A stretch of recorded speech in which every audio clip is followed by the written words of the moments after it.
ఈ రోజున మన ధ్యాన అంశం ఏంటంటే తరుమబడుట. ఏంటండి తరుమబడుట అంటే? తరుమబడుట అంటే మీకు అర్థమయ్యే భాషలో చెప్తాను.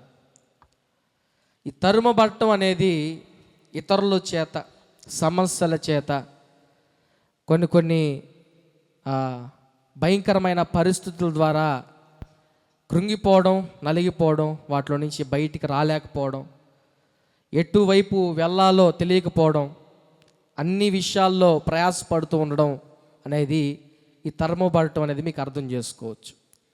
అది ఎవరు తరుమబడతారు, ఎవరు ఇలాంటి పరిస్థితులకు లోనవుతారు అని మనం ఆలోచన చేస్తే, పాపం చేసేవారు తరుమబడతారు.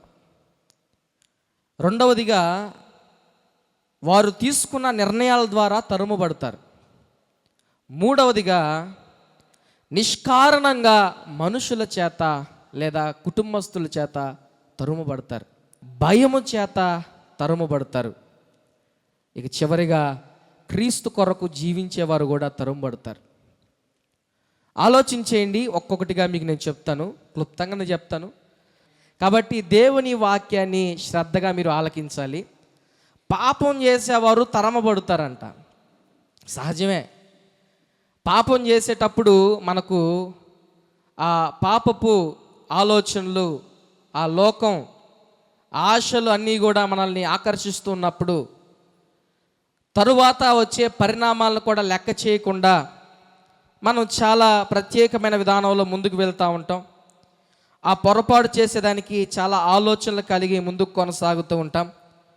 అయితే బైబిల్ చెప్తా ఉంది పరిశుద్ధ గ్రంథంలో, సామెతల గ్రంథం 13వ అధ్యాయము 21వ వచనాన్ని చదవాలని మీకు తెలియజేస్తున్నాను. సామెతలు 13వ అధ్యాయం 21వ వచనం. కీడు పాపులను తరుమును. చాలండి. దీని గురించి కీర్తన 7:14-16లో అర్థవంతమైన మాటలు మనం చూస్తాం. కీర్తన 7:14-16. పాపమును కనుటకు వాడు ప్రసవ వేదన పడుతున్నాడు, చేటును గర్భమును ధరించిన వాడై అబద్ధమును కన్నాడు. వాడు గ్రుంట త్రవ్వి దానిని లోతు చేసి ఉన్నాడు, తాను త్రవ్విన గుంటలో. చాలండి. హల్లెలూయా. స్పష్టంగా అర్థమవుతా ఉంది. చెడు పనులు చేసేవారు, పాపం చేసేవారిని పాపం తరుముతుంది. వారు తీసిన గుంటలో వారే పడిపోతారు, వారు తలంచిన చేటు వారి మీదకి వస్తుంది అన్నట్లుగా. ఈ విషయాలు తెలిసినప్పటికీ కూడా మనం ఏం చేస్తూ ఉంటామంటే, తొందరపాటు పరిస్థితుల్లో ముందుకు కొనసాగడం ద్వారా ఈ పాపం ద్వారా తరుమబట్టం అనేది జరుగుతూ ఉంటుంది. అయితే ఈ పాపం ద్వారా తరుమబట్టం ఆగిపోయేదానికి కూడా మీకు నేను చెప్తాను. అయితే చూడండి, 4వ అధ్యాయము, కయ్యూను దేవునితో మాట్లాడుతున్న మాటలు ఒక సందర్భంగా మీకు నేను చూపించాలని ఆశపడతా ఉన్నాను. 13వ వచనం చదవండి. అందుకు కయ్యూను, నేడు ఈ ప్రదేశము నుండి నన్ను వెళ్ళగొట్టితివి, నీ సన్నిధికి రాకుండా వెలివేయబడి దిగులు పడుచు భూమి మీద దేశ దిమ్మరినయుందును. చాలు. ఇక్కడ చాలా స్పష్టంగా కయ్యూను చెప్తున్నాడు దేవునితోటి, అయ్యా నేను చేసిన పాపను బట్టి నువ్వు నన్ను ఏం చేసావు, నీ సన్నిధి నుండి వెళ్ళగొట్టేశావు. మరి నేను నీ సన్నిధికి ఇంకా రాలేను. నేను ఇప్పుడు దేశ దిమ్మరనై తిరుగుతా. దేని ద్వారా? నేను చేసిన పాపం ద్వారా. ఈ దేశ దిమ్మరనై తిరిగే క్రమంలో ఎవడైనా కూడా నన్ను చంపేయచ్చు. నాకు ప్రొటెక్షన్ అనేది ఇంకా లేదు. నా జీవితానికి ఒక ప్రొటెక్షన్ అనేది లేదు, ఒక రక్షణ అనేది లేదు.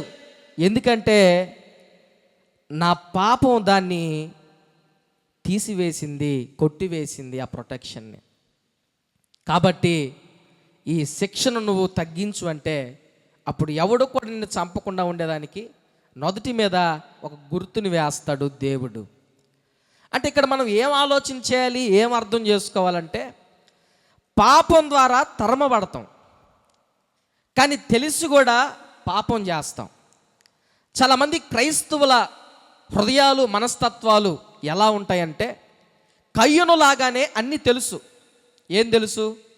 నేను పొరపాటు చేసినా, నేను దేవునికి వ్యతిరేకమైన పనులు చేసినా, దేవుని సన్నిధికి రాలేను, నా ముఖాన్ని దేవునికి చూపించుకోలేను, లేదా ఇంతకు ముందులాగా సంతోషంగా ఉండలేను, తద్వారా పాపంలో మరింతగా పడిపోయేదానికి ఆస్కారం ఉంటుంది, దేవుని సన్నిధికి దూరం అయిపోతాను, ఆత్మీయంగా వెనకబడిపోతాను, ఇంకా పాపం ఎక్కువ చేసేదానికి ఆస్కారం ఉంటుంది, ఏమవుతుందో, నా ప్రాణం ఉంటుందో లేదో కూడా తెలియదు అన్న విషయాలు క్రైస్తవులకి చాలామందికి తెలుసు.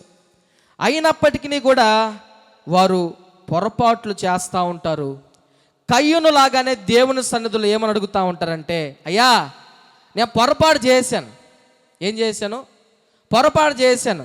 నీవు నాకు శిక్షణ కూడా వేసావు, నన్ను క్షమించయ్యా అని అడుగుతారు. దేవుడు ప్రేమామయుడు కాబట్టి, కనికర సంపన్నుడు కాబట్టి, జాలి కలిగిన వాడు కాబట్టి వారిని క్షమిస్తాడు. కానీ ఆ పాపం మనల్ని ఏం చేస్తుంది అని అంటే, దేశ దిమ్మరిలాగా తిప్పద్ది. ఎట్లా తిప్పద్ది? దేశ దిమ్మరి అంటే తిరగతానే ఉంటాడు వాడు, ఒక చోట ఉండడు, ఒక చోట నిలవలేడు, ఒక చోట ఆగలేడు. ఒక చోట ఆగలేని క్రమాన వాడు ఏం చేస్తుంటాడంటే తరమబడుతూనే ఉంటాడు. దేవుడు క్షమిస్తాడు, కానీ వారు చేసే పొరపాటు వాళ్ళని ఏం చేస్తుందంటే తరుముతానే ఉంది. ఇప్పుడు కయ్యూను క్షమించినట్లే కదా ఇంచుమించు. హేబేలును చంపాడు, ఆ రక్తం మొరపెడుతుంది. దేవుడు కయ్యూనుకు శిక్ష వేశాడు. ఆ శిక్ష మరింత రెట్టింపు కాకుండా, తన ప్రాణానికి ఆపద కలగకుండా ఆయన చేసిన రిక్వెస్ట్ని బట్టి దేవుడు క్షమించినట్టే కదా. కానీ పాపం అయితే కయ్యూను ఏం చేసింది? దేశ దిమ్మరలాగా తిప్పినట్లుగా మనం చూస్తాం. బైబిల్లో చాలా సందర్భాల్లో మనం దేవుని వాక్యాలు వింటూ ఉంటాం కదా. ఈ పొరపాట్లు, ఈ యొక్క పద్ధతులు, ఇవన్నీ కూడా మనం చూస్తూ ఉంటాం. అయితే చాలామంది క్రైస్తవులు సహోదరులు అనుకుంటూ ఉంటారు, ఈ లోకపరమైన ఆశలు, కోరికలు, వీటిని బట్టి పొరపాట్లు కాదు, వీటిని బట్టి నేను ముందుకు వెళ్తా ఉన్నాను, వీటిని బట్టి నేను ముందుకు కొనసాగుతూ ఉన్నాను, లేదా వీటి నుంచి విడిపించబడాలి అని కొంతమంది అనుకుంటుంటే, కొంతమంది ఏమనుకుంటారంటే అందరూ చేస్తున్నారు కదా, నాంది ఏముంది అనుకుంటారు. ఇంకొంతమంది ఏమనుకుంటుంటారంటే నేను పెద్ద పెద్ద పొరపాట్లు చేయట్లేదు, నేను చిన్న చిన్నవే చేస్తున్నాను అని చెప్పి ఇంకొంతమంది అనుకుంటూ ఉంటారు. అయితే మీకు అర్థమయ్యేదానికి చెప్తున్నాను. సంఖ్యాకాండం 32వ అధ్యాయము 23వ వచనాల్ని మీకు నేను చూపిస్తూ ఉన్నాను. మీరు అట్లు చేయని ఎడల యెహోవా దృష్టికి పాపము చేసిన వారగుదురు కనుక మీ పాపము చాలండి. మీరు అట్లు చేయని ఎడల మీ పాపము మిమ్మల్ని పట్టుకుంటుంది, మిమ్మల్ని వెంటాడుతుంది. ఇక్కడ ఉన్న సందర్భాలను చూస్తే మోషే ఇజ్రాయేలుతో మాట్లాడుతున్నాడు. ఇంతకుముందు కూడా ఆ మాట్లాడే ప్రజల యొక్క తండ్రులు వారు చేసిన దోషం కూడా ఇలాంటిదే. దేవుడు చెప్పింది చేయకుండా, దేవుడు చెప్పింది అనుసరించకుండా, దేవుని మాట వినకుండా వారు తీసుకున్న నిర్ణయాలను బట్టి దేవుడు వారిని పాపంగా పరిగణించినట్లుగా దేవుని వాక్యం మనకు సెలవిస్తూ ఉంది.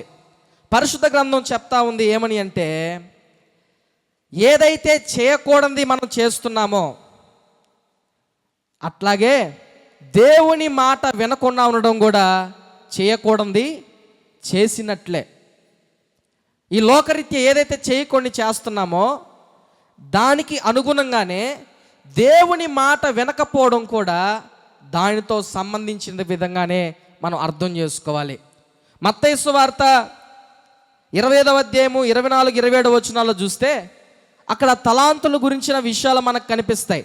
అయితే ఒక తలాంతు తీసుకున్నవాడు ఏం చేస్తాడంటే భూమిలో పాతి పెట్టినప్పుడు తరువాత యజమానుడు వచ్చి అడగగా ఆ యజమానికి ఆయన ఇచ్చే సమాధానాన్ని బట్టి ఆ వ్యక్తిని యజమానుడు ఏం చేస్తాడంటే వీడిని చీకటి కొట్టులో పడవేయండి అంటే వాడు చేసిన పని, వాడు తీసుకున్న నిర్ణయం, లేదా దేవుని మాట వినకపోవడం, యజమాని మాట త్రోసివేయడం, ఆ పాపం ఏం చేసింది? ఆయన్ని పట్టుకున్నట్లుగా మనం చూస్తున్నాం.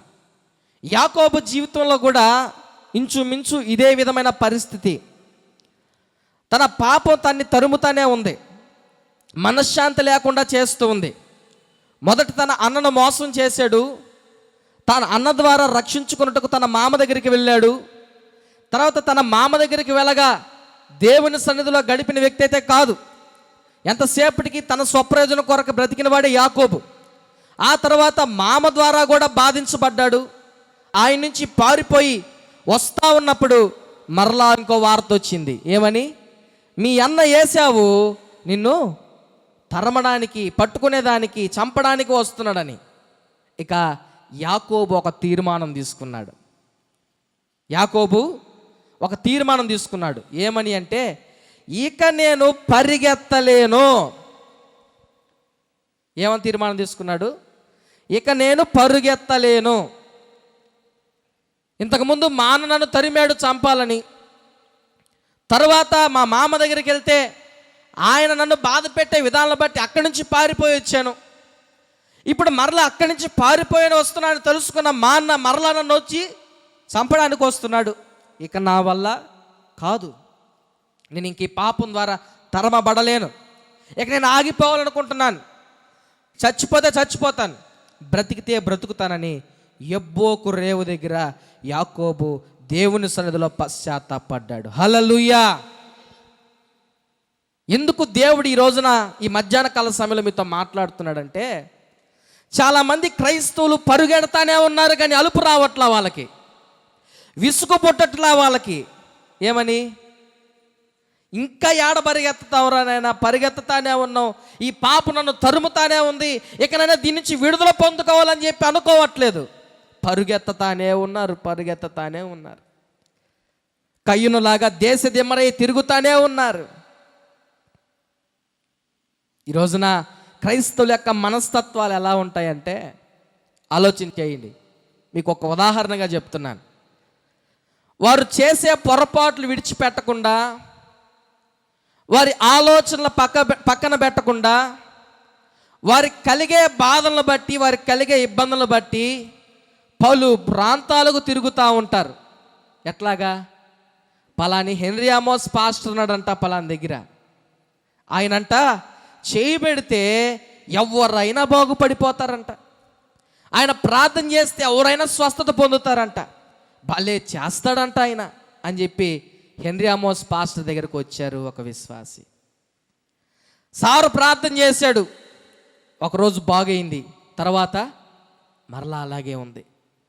మరలా వారికి చెప్పారు, పలాని ప్రాంతంలో పలాని సేవకుడు ఉన్నాడు, ఆ పాస్టర్ గారైతే భలే ప్రార్థన చేస్తాడు, ఎలా ప్రార్థన చేస్తాడో తెలుసా, చేయగానే ఆయన పడిపోతాడు, పడిపోగానే జబ్బు వెళ్ళిపోద్ది అని చెప్తారు. మరలా ఏం చేస్తారు? బ్యాగులు సర్దుకుంటారు. బ్యాగులు సర్దుకొని మళ్ళా ఆ పాస్టర్ గారి దగ్గరికి వెళ్తారు. మళ్ళా పాస్టర్ గారు భారంగా ప్రార్థిస్తారు. మరలా ఇంటికి రాగానే మరలా అదే పరిస్థితి. మరలా విజయవాడ అంటారు, విశాఖపట్నం అంటారు, రాజమండ్రి అంటారు, నూనె తాగాలంటారు, నీళ్లు కొట్టాలంటారు, బట్టలతో బాధాలంటారు, ఇట్టంటారు, అట్టంటారు, ఎన్నో రకాలుగా అంటారు, తిరుగుతూనే ఉంటారు. కానీ యాకోబులాగా ఒక దగ్గర నిలబడి పశ్చాత్తాపడే క్రైస్తవులు లేరు. వారికి విసుగు పుట్టడం లేదు. ఎక్కడ తిరగతావురా నాయనా, ఏంటి నా బాధ, ఏంటి నా పరిస్థితి, తిరగతానే ఉండడమా, వెళ్తానే ఉండడమా, ఇక నా జీవితం ఇంతేనా అని చెప్పి అనిపించట్లా, విసుగు పుట్టట్లా వాళ్ళకి. యాకోబుకి విసుగు పుట్టేసింది. ఇక నా వల్ల కాదురా నాయన, నేను చేసిన పాపం నన్ను తరుముతా ఉంది, ఇక నా వల్ల కాదు, ఇక నేను ఆగిపోవాలి అనుకున్నాడు యాకోబు. నేటి క్రైస్తవులు ఆగట్లేదు. నా ప్రియ సంగమా, మీ అందరితో చెప్తున్నాను, సూటిగా చెప్తున్నాను, స్పష్టంగా చెప్తున్నాను, వాక్యానుసారంగా చెప్తున్నాను, నా సొంత మాటలు కాదు. ఏ మనిషిలో స్వస్థత లేదు, ఏ మనిషిలో కార్యాలు లేదు. అందుకే నాకు వర్షిప్లో ఒక పాట పాడాను. విత్తినది ఒకరు, నీరు పోసింది వేరొకరు, ఎరువు వేసింది ఎవరైనా, వృద్ధి చేసింది నువ్వే కదా. గట్టిగా చాపలు కొట్టండి. హల్లెలూయా. ప్రార్థన చేసింది హెన్రీ ఆమోసు, ప్రార్థన చేసింది స్త్రీల సమాజం, ప్రార్థన చేసింది సంఘం, కానీ స్వస్థపరిచేది మాత్రం దేవుడే. అది గుర్తుపెట్టుకోవాలి. ఎప్పుడు స్వస్థత వస్తుంది, ఎప్పుడు విడుదల వస్తుంది, ఎప్పుడు నీకు నీ జీవితానికి నీ కుటుంబానికి ఆశీర్వాదం వస్తుందంటే యాకోబులాగా ఒక దగ్గర నిలబడి నీ పాపాలు ఒప్పుకొని ఇక మీదట దేవుని కొరకు జీవిస్తానని తీర్మానం తీసుకున్నప్పుడు వాటి నుంచి విడుదల కలుగుతుంది. కానీ ఆ పాస్టర్ దగ్గరికి, ఆ గుడికి, ఈ గుడికి, ఆ గుడికి, ఈ గుడికి తిరగడం ద్వారా నీకే ప్రయోజనం లేదు. గుర్తుపెట్టుకో. చెప్పడానికి చాలా బాధగా ఉంది, కానీ మా మోపూర్ మందిరంలో మా నాన్నగారు సేవ చేస్తున్నప్పుడు చాలా బాధలు పడ్డాం. ఎంతో వాక్యానుసారంగా సంఘాన్ని తీసుకొని వస్తూ ఉంటే వింత వింతైన ఆచారాలు, వింత వింతైన పోకడలు. పలాని సంఘంలో, పలాని గూడులో, పలాని నాయుడుపేటలోనో పాస్టర్ గారు ఛార్జీకి డబ్బులు ఇస్తున్నాడంట. ఏంటి ఛార్జీకి డబ్బులు? అప్పులు కూడా తీర్చేస్తున్నాడంట. గుర్తుపెట్టుకోండి, ఇది కూడా ఏంటి అప్పులు కూడా తీరుస్తున్నాడంట. కాబట్టి మాకే మందిరం కావాలా? ఆ మందిరం కావాలా? మాకు అంత స్తోమత లేదు, అప్పులు తీర్చేంత స్తోమత. మేము కష్టపడి ప్రార్థనతోటి సంఘాన్ని కట్టుకుంటూ రేయింబొగులు ప్రార్థన చేస్తూ మా సంఘం, మా బిడ్డలు, మా జీవితాలు, మా కుటుంబాలు అని చెప్పి మేము పోట్లాడుతూ ఉంటే మధ్యలో ఇట్లాంటివి. పలానా పాస్టరు అప్పులు తీరుస్తాడు తెలుసా? పలానా పాస్టర్ ఏం చేస్తాడంటే మీ ఇంట్లో మేము ప్రార్థన పెడతాం, మీది రూపాయి ఖర్చు లేదు, మొత్తం మేమే చూసుకుంటాం. ఎంత మంచి పాస్టర్! నిజమండి, నేను చెప్పేది ఏదో నా సొంత మాటలు చెప్పట్లేదు, మా అనుభవాల్లో జరిగిన విషయాలు చెప్తున్నాను. చాలా బాధపడ్డాం, చాలా కృంగిపోయాం. విచిత్రం ఏంటంటే ఏ పాస్టర్ అయితే ఛార్జీకి డబ్బులు ఇచ్చాడో, ఏ పాస్టర్ అయితే అప్పులకి ఇచ్చాడో, ఆ పాస్టర్ ఉరి పెట్టుకొని చనిపోయాడు. ఎందుకో మనకు తెలియదు కారణం. రకరకాలైన పరిస్థితులు, రకరకాలైన విధానాలు. అంటే ఒకరు నాశనం అయిపోవాలని, ఒకరు ఇట్లా అయిపోవాలని ఉద్దేశం కాదు. జరిగిన సంఘటన మీకు చెప్తా ఉన్నాను. ఎందుకు చెప్తా ఉన్నానంటే నేటి క్రైస్తవులకి విసుగు పుట్టట్లా. ఏం పుట్టట్లా? విసుగు పుట్టట్లా. ఎందుకు? వారి పాపాల నుంచి తరమబడే విషయంలో పరుగెత్తుతానే ఉన్నారు. పరుగెత్తుతాను పాట కూడా ఉంది కదా, పరుగెత్తేదా పరుగెత్తేదా పిలుపుకు తగిన బహుమతికై. ఆ విధంగా పరుగెత్తుతానే ఉన్నారు, బహుమతి కోసం కాదు, ఇంకా వారికి కావలసిన కోరికల కొరకు. యాకోబు అయితే ఇక చాలు అనుకున్నాడు, ఇంక వద్దు అనుకున్నాడు, అసహ్యం కలిగింది, ఇక ఇంకొద్దు, దాన్ని విడిచిపెట్టేసాలనుకున్నాడు. కాబట్టి దేవుడు తనని కనికరించేంత వరకు ఆయన పాదాలు విడిచిపెట్టదు. గట్టిగా చప్పట్లు కొట్టండి, హల్లెలూయా. ఏంటండి? కనికరించేంత వరకు, యాకోబుపై దేవుని కన్నులు చూచేంత వరకు, ఆయన హస్తం ఆయన ముట్టేంత వరకు యాకోబు దేవుని కాళ్ళను విడిచిపెట్టలేదు. ఇక యాకోబు పరిగెత్తలేదు, ఇక యాకోబు తరుమబడలేదు, ఇక యాకోబు ఎవరిని చూచి భయపడిన దాఖలాలు బైబిల్లో మనకు కనిపించవు. ఈ రోజున నా ప్రియ సంగమా, దేవునితో మాట్లాడుతున్నాడు. ఏమని అంటే, తరమబడుతా ఉన్నావా? ఆగిపోవాలనిపించట్లేదా? ఎందుకు తరమబడుతున్నావు? ఏ కారణం చేత తరమబడుతున్నావు? ఎందుకు దాన్ని విడిచిపెట్టలేకపోతున్నావు అన్న ఒక ప్రశ్న ఈ మధ్యాహ్న కాల సమయంలో నువ్వు తీసుకోవాలి, నీపై వేసుకోవాలి. ఒకవేళ నువ్వు ఆగిపోవాలి, ఇక నేను పరుగెత్తలేను అని అనుకుంటే నువ్వు యాకోబులాగా ఒక తీర్మానం తీసుకొని దేవుని కాళ్ళను పట్టుకుని ఆయన మనల్ని జ్ఞాపకం చేసేంత వరకు ఆయన విడిచిపెట్టకూడదనే విషయం మీరు గమనించాలి. ఇలాంటి పరిస్థితులు ఏంటి? తరమబడే పరిస్థితులు. మొదటి విషయం చూస్తున్నా. రెండవ పరిస్థితులు ఎవరు అంటే నిష్కారణంగా తరమబడేవారు. ఎట్లాగండి? నిష్కారణంగా.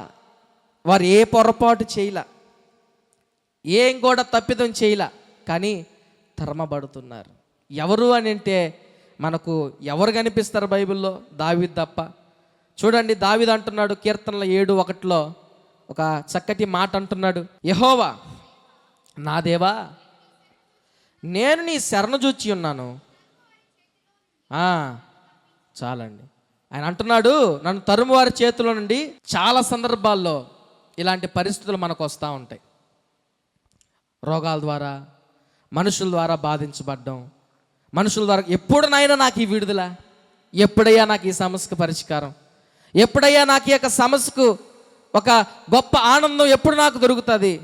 ఈ రోగం బావట్లేదు, ఈ వ్యాధి విడిచిపెట్టబట్టడం లేదు, అందరితో సంతోషంగా ఉండలేకపోతున్నాను, పలానోళ్ళు నా మీదే ఎత్తుకో ఉన్నారు, పలాని వ్యక్తులు నా మీదే తిరగబడ్డాలని చూస్తున్నారు, పన్నగాలు పడుతున్నారు, కుయుక్తులు చేస్తున్నారు, ఏంటయ్యా నేను ఏం చేయట్లేదు, ఎందుకు నాకు ఇలాంటి పరిస్థితులు అని చెప్పి బాధపడుతూ ఉంటారు. అయితే ఇలాంటి పరిస్థితుల్లో దావీదు మనకు ఒక సంజాయిషిగా, జవాబుదారీగా, ఇలాంటి పరిస్థితులు ఎదుర్కొనుటకు మార్గదర్శిగా ఉన్నట్లు మనం చూస్తాం. 1 సమూయేలు 24వ అధ్యాయము 11, 14 వచనాలు మనం చూద్దాం. నా తండ్రి చూడుము, ఇదిగో చూడుము, నన్ను చంపక నా వల్ల నీకు కీడు ఎంత మాత్రమును కాదనియు, నాలో ఎంత మాత్రం తప్పిదం లేదనియు నీ విషయమై నేను ఏ పాపను చేయలేదు ఉండగా నా ప్రాణం తీయవలనని నన్ను తరుముచున్నావు. నీకును నాకును మధ్య చాలండి చాలు. ఇక్కడ జరుగుతున్న సందర్భం చూస్తే మీకు తెలిసిన విషయాలే. ఒక చిన్న విషయం చెప్తాను మీకు. సౌలు దావీదును తరుముతా ఉన్నాడు. ఎంతగా తరుముతున్నాడంటే దావీదికి ఆశ్రయం ఇచ్చిన వారిని కూడా చంపేస్తున్నాడు. ఎట్లాగా? దావీదికి ఆశ్రయం ఇచ్చిన వారిని కూడా చంపేస్తున్నాడు. ఆ విధంగా తరుముతా ఉన్నాడు. అలాంటి పరిస్థితుల్లో సౌలు దావీదు చేతికి చిక్కాడు. ఎలా చిక్కాడంటే సౌలును చంపేయచ్చు, సౌలును చంపేయచ్చు. పక్కన వారు కూడా ప్రేరేపణ చేస్తున్నారు, ఇంతకంటే గొప్ప అవకాశం రాదు, ఇంకా ఎంతకాలం తరం పడతాం, ఇంకా ఎంతకాలం అడవులో తిరుగుతాం, ఇంకా ఎంతకాలం దిక్కులేని వారుగా దేశదెమ్మరగా తిరుగుతాం, ఏంటి మన పరిస్థితి, చంపేయ్ నీ శత్రువుని ఎదురుగా ఉన్నాడంటే దావీదు అంటాడు, అభిషేకించిన వారిని మనం ఏం చేయకూడదురా. ఇక్కడ దావీదులో ఉన్న గొప్ప మనస్తత్వం నేను తెలుసుకుంటూ ఉన్నాను, ధ్యానిస్తూ ఉన్నాను. దావీదు సౌలు విషయం దేవునికి అప్పగించేశాడు. దేవునికే సౌలు యొక్క పాపాన్ని అప్పగించినట్లుగా, తీర్పు తీర్చే విధంగా సౌలును దేవునికి అప్పగించినట్లుగా దావీదు తీర్పు తీర్చకుండా, ఆ పాపం లోను కాకుండా తగ్గింపుతోటి, ఓర్పుతోటి, సహనముతోటి ఉన్నట్లుగా చాలా స్పష్టంగా అర్థమవుతుంది.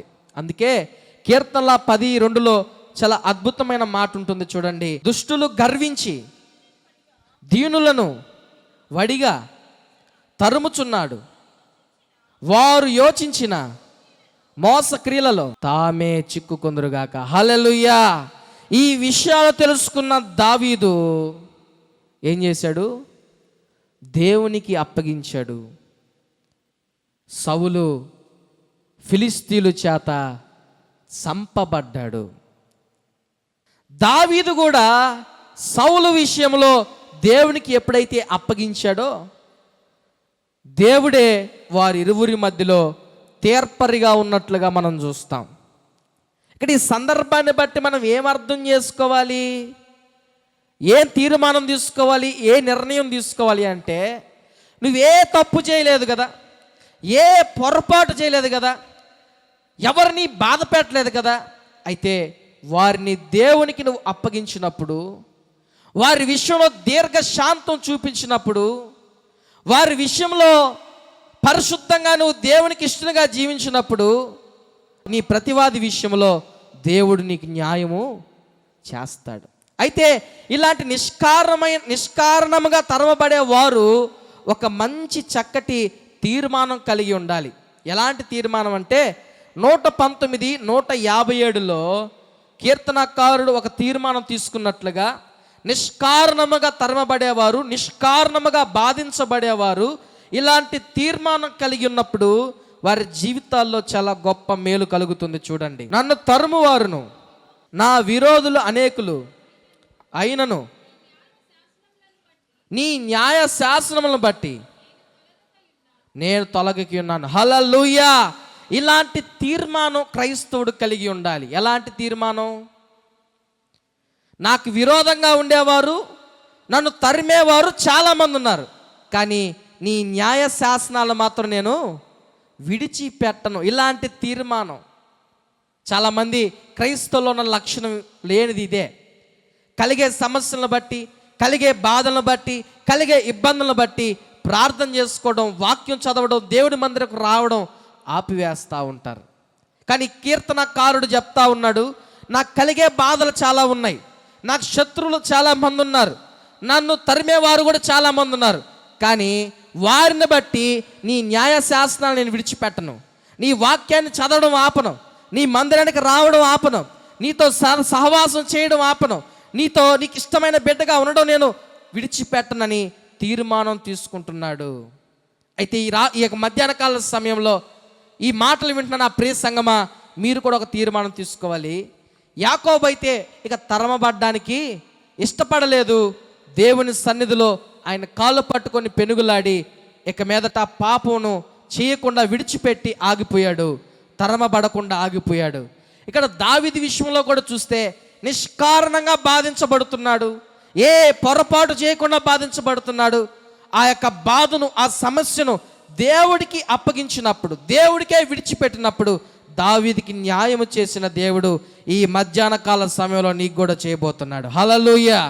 ఈ మధ్యాహ్న కాల సమయంలో నీ కుటుంబానికి చేయబోతున్నాడు. ఈ మధ్యాహ్న కాల సమయంలో నీ యొక్క ఇంటికి, నీ ప్రతివాదికి న్యాయం తీర్చే దేవుడు సజీవుడు మన మధ్యలో ఉన్నాడు. ఆయన గొప్ప దేవుడు. హల్లెలూయా. అయితే నీవు ఈలోపు చేయవలసిన పని ఏంటి, ఈలోపు తీసుకోవాల్సిన నిర్ణయం ఏంటి అంటే, ఈ కీర్తనాకారుడు తీసుకోవాల్సిన నిర్ణయం తీసుకో ఉండాలి. అంటే ఆ పని జరిగేంత వరకు, ఏది నీకు న్యాయం జరిగేంత వరకు, నీవు సంతోషకరమైన జీవితంలోకి వచ్చేంత వరకు ఆయన న్యాయ శాసనాలను విడిచిపెట్టకూడదన్న విషయాన్ని ఒక తీర్మానం కలిగి ఉండాలి ఈ మధ్యాహ్న కాల సమయంలో. కాబట్టి ఈ మాటలు వింటున్న నా ప్రియ సంగమా, ఆలోచించేయండి. చేసే పాపం ద్వారా తరమబడుతూ ఉన్నాం, నిష్కారణంగా తరమబడుతున్నాం, తీసుకున్న నిర్ణయాల ద్వారా కూడా తరమబడుతూ ఉన్నాం. క్రొత్త నిబంధనలో చూస్తున్నాం, మనకు తెలుసు. చిన్న కుమారుని గురించి మనకు తెలుసు.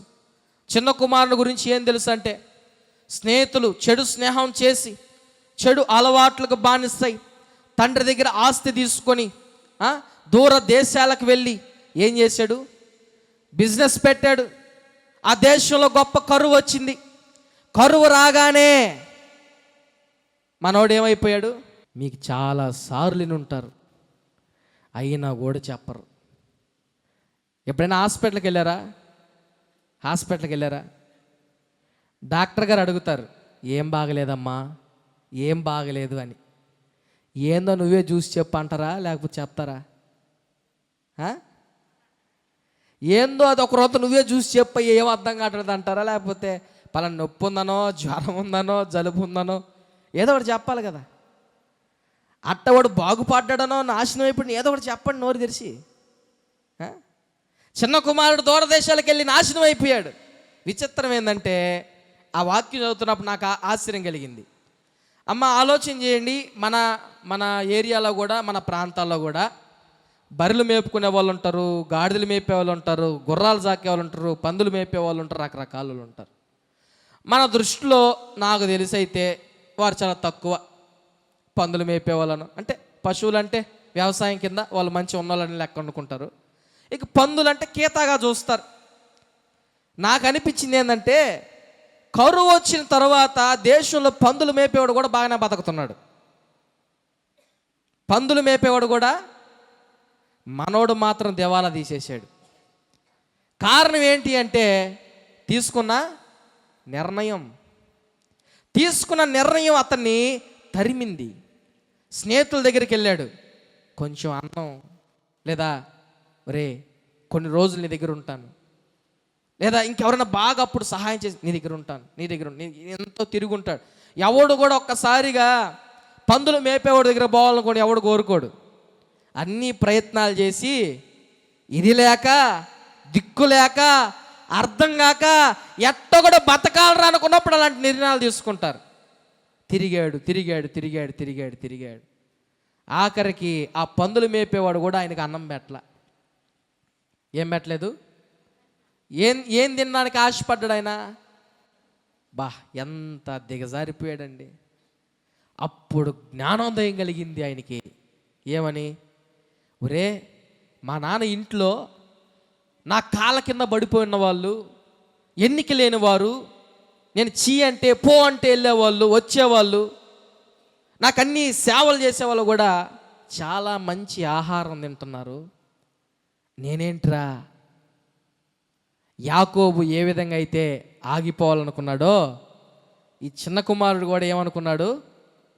ఆగిపోవాలనుకున్నాడు. ఇంకా ఎక్కడ తిరిగేది నేను? ఇంక తిరగలేను, తిరిగేదానికి నాకు ఓపిక లేదు. ఓపిక కూడా కాదు, తిరగాలన్నా కూడా ఎవరు చేర్చుకోవట్లేదు. కాబట్టి ఇక ఆగిపోవాలి అని తీర్మానం తీసుకున్నాడు. చిన్న కుమారుడు ఆగిపోయాడు. ఇక అప్పటి నుంచి సొంత నిర్ణయాలు తీసుకోలేదు చిన్న కుమారుడు. తండ్రికి విధేయుడిగా జీవించాడు. లోతు భార్య కూడా ఇంతే. లోతు భార్య కూడా అబ్రహాము పశువుల కాపర్లకు, లోతు పశువుల కాపర్లకు గొడవలకు కారణం లోతు భార్యే. బైబిల్లో కొంతమంది పేర్లు రాయబడలా, చాలా మంచి వ్యక్తులైతే వాళ్ళ పేర్లు రాయబడలా. అలాంటి పేరు ఈమెది కూడా. మరి లోతు భార్య ఎలాంటిది అని అంటే, తన ప్రాణం కంటే, తనకున్న జీవం కంటే ఆస్తే ప్రాపకం అనుకున్నది. దేవుడు చెప్పాడు, దేవదూతలు చెప్పారు, ఎంత వీలైతే అంత బాగా శక్తులు పరిగెట్టండి అని. ఈ మాట చెప్తా ఉంటే శేఖర్ బ్రదర్ చెప్తున్న మాటలు గుర్తు వస్తున్నాయి. నేను దినాన వారి ఇంట్లో భోజనం చేశాం. భోజనం చేసినప్పుడు చెప్పాడు బ్రదరు, కరోనా వచ్చింది బ్రదర్, కరోనా వచ్చిన తర్వాత చెన్నైలో ఉన్నాను, ఏం చేయాలో తెలియక మా రూమ్మేట్లో ఒక అబ్బాయి చచ్చిపోయాడు. భయం వేసి బెత్తరేసి 25,000 రూపాయల బైక్ తీసుకొని అక్కడి నుంచి వచ్చాం. మళ్ళీ అక్కడి నుంచి వచ్చి టోల్ గేట్ దగ్గర ఆగిపోయామంటే ఆ మాటలు గుర్తు వస్తున్నాయి. ఎంతగా ఆ ప్రాణ భయం చేత వాళ్ళు పరిగెట్టారు ఇంటికని. ఎందుకంటే అలాంటి పరిస్థితులు వచ్చాయి కరోనాలో. కానీ లోతు భార్యకి మాత్రం ఏమి కుదరవు. పరిగెస్తుంది, నడుస్తుంది, ప్రాణం. చాలామంది అంటుంటలా, బిర్యానీ తింటే థమ్సప్ తాగాల్సిన ఆరాటం, అది తాగితేనే నెమ్మది, లేకపోతే లేదంట. అట్లా ఇంకో ఆరాటం మల్లుకోబోయింది. ఏంటి సంపాదించిందంతా ఎక్కడ పోద్దో, ఏమైపోయింది? ఒరే అసలు నీ ప్రాణంగా పడుకోరా బాబు, పరిగెత్తరా అంటుంటే చూసింది ఉప్పు స్తంభం అయిపోయింది. ఆమె ఇంకా తరమబడేదానికి లేదు, ఆగిపోయేదానికి కూడా లేదు, అయిపోయింది అక్కడికి ఆమె చాప్టర్. ఈ మాటలు వింటున్నా నా ప్రియ సంగమా, దేవుని పిల్లలారా ఆలకించండి. చిన్న కుమారుడు ఆగిపోయాడు, యాకోబు కూడా ఆగిపోయాడు. నువ్వు ఇంకా ఆగట్లేదా? ఆగిపోతున్నావా? ఎందుకులే ఇంక రొంత పోదాం అని చెప్పి అనుకుంటున్నావా? ఒకవేళ నువ్వు ఇంక రొంత పోదాం అనుకుంటే లోతు భార్యకు వచ్చిన పరిస్థితి బహుశా మనకు రావచ్చు. ఎందుకంటే ఆగిపోయేదానికి కుదరదు, అలాగే పరిగెత్తేదానికి కూడా కుదరదు, ఏది కూడా కుదరదు. తీసుకోవాల్సినప్పుడే కొన్నిసార్లు తీర్మానం తీసుకోవాలా, యాకోబులాగా, చిన్న కుమారుడిలాగా. కాబట్టి మధ్యాహ్న కాల సమయంలో దేవుడు మనతో మాట్లాడుతున్నాడు. ఏమని అంటే తరుమబడుట. ఏంటి? ఒకవేళ మనం కానీ తరుమబడితే ఆగిపోయేదానికి, దేవుని సన్నిధిలో స్థిరంగా నిలబడేదానికి ఈ మధ్యాహ్న కాలంలో మీరు తీర్మానం తీసుకోండి. చివరిగా ఒక విషయం చెప్పి నేను ముగించేస్తాను. ఏ కారణాల చేత తరం పడతారండి చెప్పండి?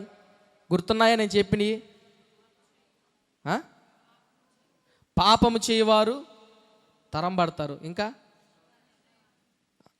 నిష్కారణంగా తరం పడతారు, తర్వాత నిర్ణయాలు, స్వంత నిర్ణయాలు, తరువాత భయం చేత. కొంతమంది ఏమంటున్నారంటే నువ్వు చెప్పలేదు కదా మాకు ఎందుకు అడుగుతున్నావు అని అడుగుతున్నారు. చెప్పకుండా ఎందుకు అడుగుతున్నావు సార్ అని అడుగుతున్నారు చాలామంది. చూస్తున్నారు. కాబట్టి మీకు చెప్పేదానికి నేను ఉన్నాను, జాగ్రత్తగా ఆలకించండి. చివరిగా ఈ విషయం చెప్పి ముగిస్తాను. భయము చేత తరమబడతారు కొంతమంది. భయం, చాలామందికి చాలా భయం ఉంటుంది. కొన్ని సందర్భాల్లో ఈ భయం ఎట్లా ఉంటుందంటే నిద్రపోనీదు, అన్నం తినేదు, ఏది కూడా ఇక సగించినట్లుగా చాలామంది భయం. ఆ భయానికి వారు ఎవరితో కూడా మాట్లాడరు, ఇంకా ఎట్లా జరుగుతుందో ఏమవుతుందో అని. నేను ఈ మధ్యకాలంలో మన మందిరానికి వస్తుంటే చాలామంది నన్ను ప్రేమించే బిడ్డలు అడుగుతూ ఉంటారు, సార్ మీరు రాత్రి వస్తున్నారు, చాలా ఇబ్బందిగా ఉంటుందేమో, దూరం ఏమో అనుకుంటూ ఉంటారు. మరి వారు అంటూ ఉన్నప్పుడు మా నాన్నగారు గుర్తొస్తూ ఉంటారు నాకు. ఎందుకు గుర్తొస్తూ ఉంటాడంటే, మేము మొదట చాలా చిన్న పూరింట్లో ఉండేవాళ్ళమే. మా నాన్న సేవ చేసేవారు 1996 నుంచే. దానికి ముందు నుంచి సేవలో ఉన్నారు. పూర్తి సేవలు 96లో వచ్చారు. ఆ తర్వాత ఆయన ఎలా సేవ చేశారంటే, కొన్ని రోజులు కాలినడకతో సేవ చేశారు. 10 కిలోమీటర్లు 15 కిలోమీటర్లు నడిచి. తర్వాత దేవుడు కొంచెం అప్డేట్ చేసి, అంటే ప్రమోషన్ ఇచ్చి ఒక సైకిల్ ఇచ్చాడు. ఆ సైకిల్ తోటి ఉడహౌస్పేట, అల్లూరు నుంచి ఉడహౌస్పేట ఒక 8-9 కిలోమీటర్లు ఉంటుందండి. రోడ్డు చాలా భయంకరంగా ఉంటుంది, అసలు నడపలేని సైకిల్. టార్చ్ లైట్ లేదు, లాందర్ కూడా లేదు, ఏమీ లేదు. నైట్లు పోయినప్పుడు కొన్నిసార్లు నైట్ పోయినప్పుడు 12కి 1 గంటకి అక్కడి నుంచి వచ్చేవాడు. ఒకానొక సందర్భంలో ఆ సైకిల్ మీద వస్తూ ఉన్నప్పుడు నిజంగా జరిగిన సందర్భం చెప్తా ఉన్నాను. వడ్డహౌస్పేటకి అల్లూరికి మధ్యలో 2 గుంటలు ఉన్నాయి.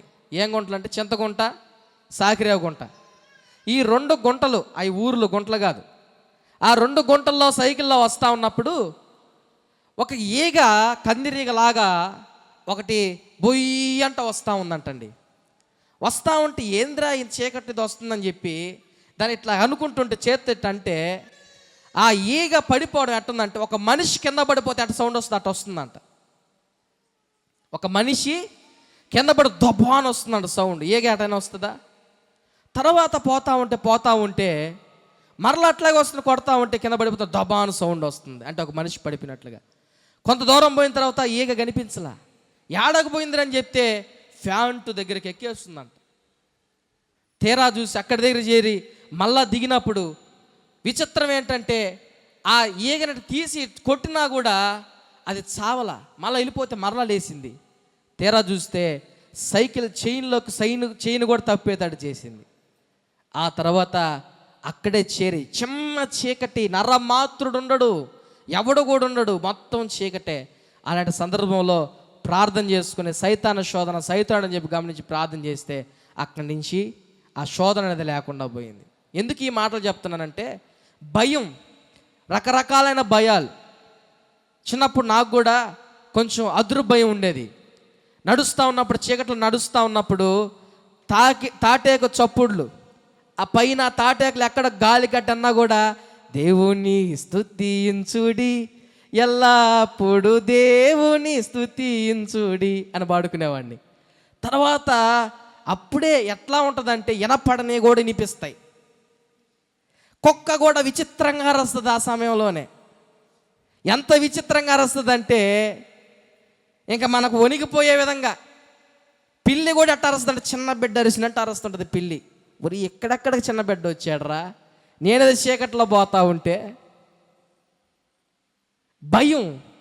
కొంతమందికి వాడేమన్నా చేస్తాడేమో, ఈమెమన్నా చేస్తుందేమో. తరువాత నాకు కొంతకాలం అయిన తర్వాత దయ్యాలంటే భయం పోయింది, మనుషులంటే భయం వచ్చింది. ఎందుకంటే దయ్యాలు కూడా మనుషులంత క్రూరమైనవి కావని తెలుసుకున్నాను.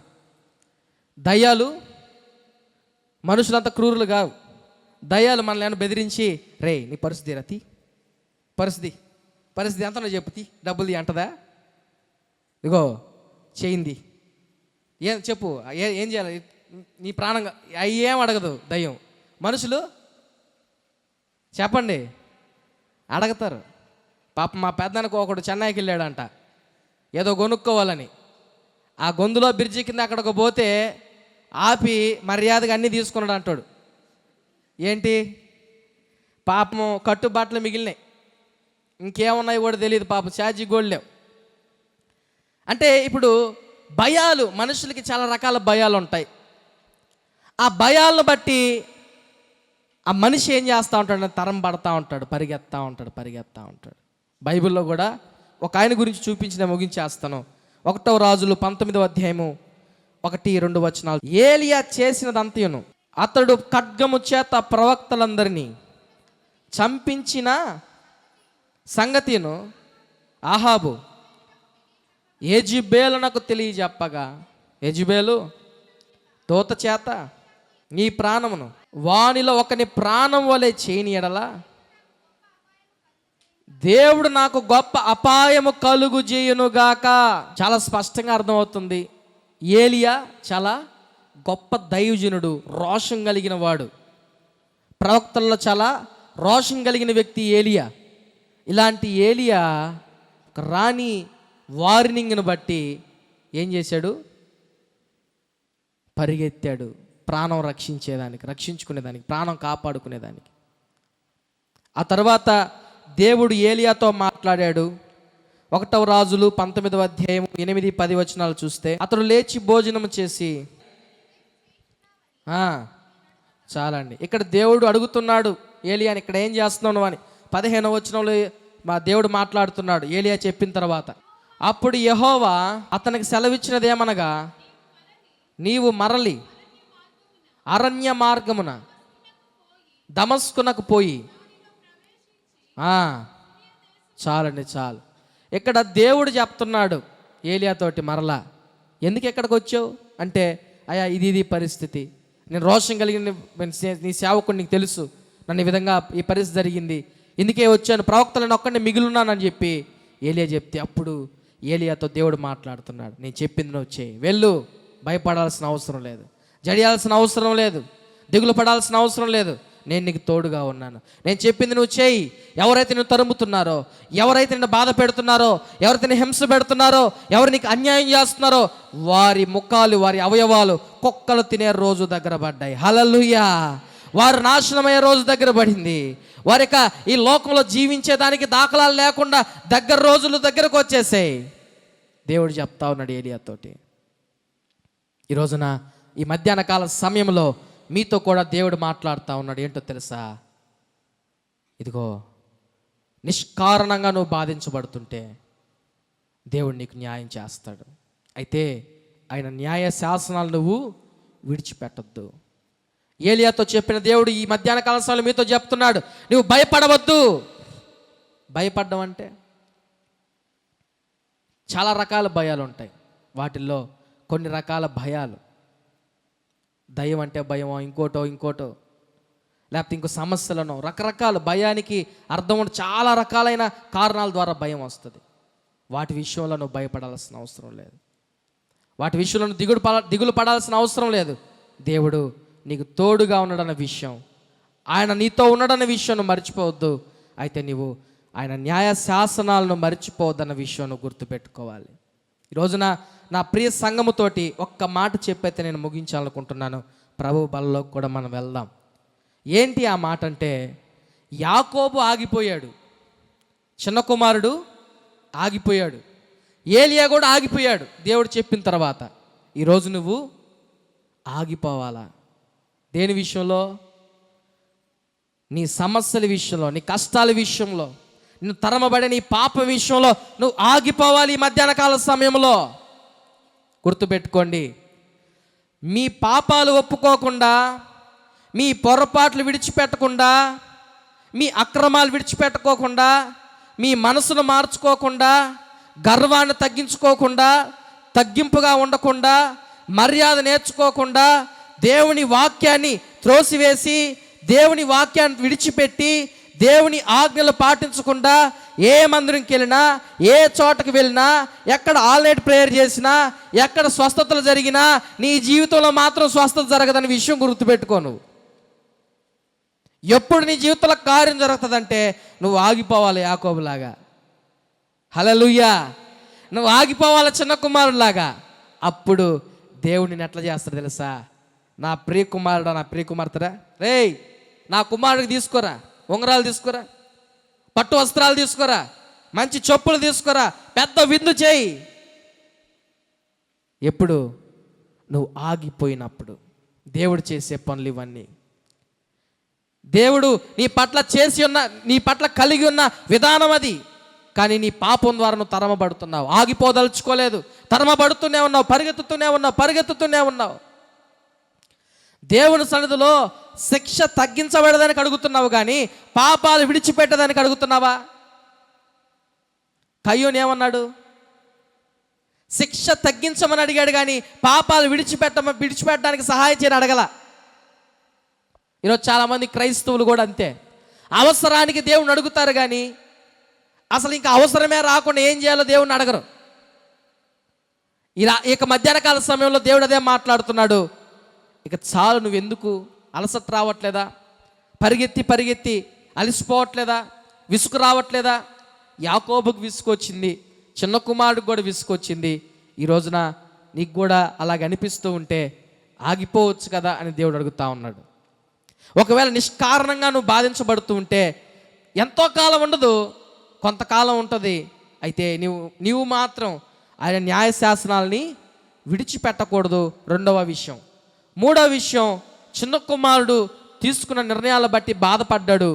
నీవు కూడా ఇక నిర్ణయాలు తీసుకునే విషయంలో దేవుని యొక్క కృపను బట్టి ఆయన చిత్తానుసారంగా తీసుకునేదానికి ఇష్టపడు. నాలుగవదిగా, భయం చేత తరంబడ్డం. ఈ రోజున ఏ కారణం చేతైనా కానీ నువ్వు భయపడి తరమబడుతూ ఉంటే ఆగిపో. దేవుడు నీ పట్ల గొప్ప కార్యం చేస్తాడు, అద్భుతం చేస్తాడు. ఏ మనుషుడు కూడా నిన్ను ఏం చేయలేడు. హల్లెలూయా. ఈ సంవత్సరం దేవుడు నాకు ఇచ్చిన వాగ్దానం ఏంటంటే, ఏ మనుషుడును నీ ఎదుటి నిలవడు. హల్లెలూయా. ఏ మనుషుడు కూడా నీ ఎదుటి నిలవడు. ఎందుకు ఈ వాగ్దానం చదివానంటే, యాకోబును కూడా తన తండ్రి దీవించాడు, ఇస్సాకు. కానీ ఆ దీవెనలతోటి యాకోబు ఇజ్రాయెల్గా మార్చబడలేదు. అర్థమవుతుందని నేను చెప్పేది? ఇస్సాకు యాకోబును దీవించినంత మాత్రాన యాకోబు ఇజ్రాయెల్గా మారలేదు, గొప్పగా దీవించబడలేదు. యాకోబు దేవుని పాదాలు పట్టుకొని పెనుగులాడిన తర్వాత యాకోబు ఇజ్రాయెల్గా మార్చబడ్డాడు. హల్లెలూయా. ఇప్పుడు నాకు ఈ వాగ్దానం వచ్చినంత మాత్రం నా పట్ల నెరవేర్చబడదు. ఆ వాగ్దానం కొరకు నేను ప్రార్థన చేసి దేవుని యొక్క వాక్యమును హృదయంలో ఉంచుకున్నప్పుడు దేవుడు ఈ వాగ్దానం నా పట్ల నెరవేరుస్తాడు. నీ పాపం పోయేంత వరకు నువ్వు తరమబడుతూనే ఉంటావు. అది పోతేనే నువ్వు ఆగిపోతావు. ఈ మధ్యాహ్న కాల సమయంలో ఒక తీర్మానం తీసుకుంటున్నావా? ఒక ఖచ్చితమైన తీర్మానం తీసుకోనగలిగితే, ఏం తీర్మానం తీసుకోవాలో దేవునితో మాట్లాడాడు. ఆ తీర్మానం తీసుకొని ప్రతి సందర్భం ద్వారా దేవునితో మాట్లాడాడు. ప్రతి పాయింట్ ద్వారా దేవునికి జవాబునిచ్చాడు. పాపం ద్వారా తరం పడేవారు ఏం చేయాలి? నిష్కారణంగా తరం పడేవారు ఏం చేయాలి? నిర్ణయాలు తీసుకునేవారు తరం పడుతున్నవారు ఏం చేయాలి?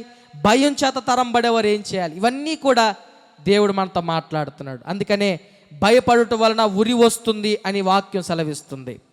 కాబట్టి దేవుడు చెప్తున్నాడు, నీవు భయపడవద్దు అని. ఏలియాకు కూడా అదే చెప్పాడు. ఈ మధ్యాహ్న కాల సమయంలో నీకు కూడా అదే చెప్తున్నాడు. ప్రార్థన చేసుకుందాం. తల్ల వంచి కళ్ళు మూసుకొని ప్రభు బలంలోకి సమీపిద్దాం.